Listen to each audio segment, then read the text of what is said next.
Permettez-moi de vous dire quelque chose.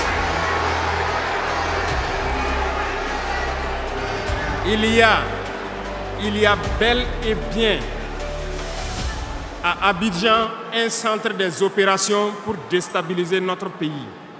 Personne ne peut le nier et nous vous ferons les preuves dans les jours suivants. Nous vous montrerons des preuves physiques. Vous allez comprendre de quoi nous parlons. Personne ne viendra nous dire qu'au Bénin, il n'y a pas de base française dirigée contre nous. Nous avons les preuves sous la main. 2 bases importantes.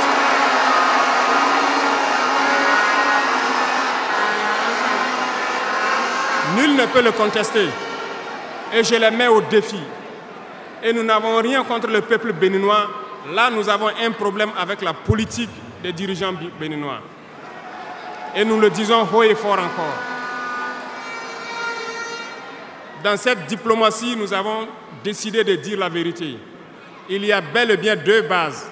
Une vers Kandi et l'autre en allant vers Porga ou je ne sais pas quelle localité. Des pistes ont été réaménagées à plus de 3000 mètres de long. Des avions atterrissent. Les gens équipent et forment les terroristes là-bas. Nous avons des enregistrements audio d'agents français au Bénin là-bas qui se jouent le centre des opérations des terroristes. Ils montent les opérations avec eux. Ils les aident à se soigner. Ils font tout ce qu'il y a là-bas.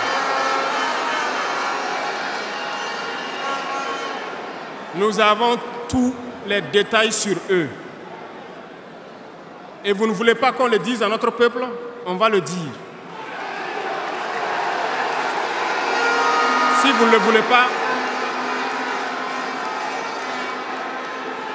s'ils ne le veulent pas, qu'ils arrêtent de se comporter ainsi.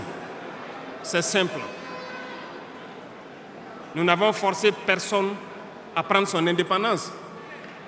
Si vous décidez de rester dans votre situation, mais ne prenez pas vos pays pour en faire des bases arrêts parce que ce sont vos populations qui vont en souffrir après. Et ce n'est pas une bonne politique.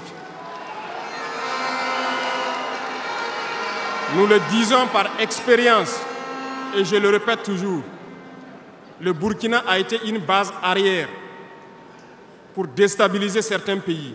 Et ce n'est pas bien. Le Burkina a été une base arrière à un moment donné pour les terroristes ici. Voilà le prix que nous payons.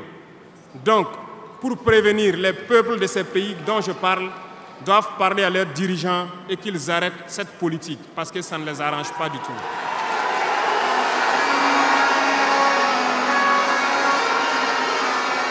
Pour venir,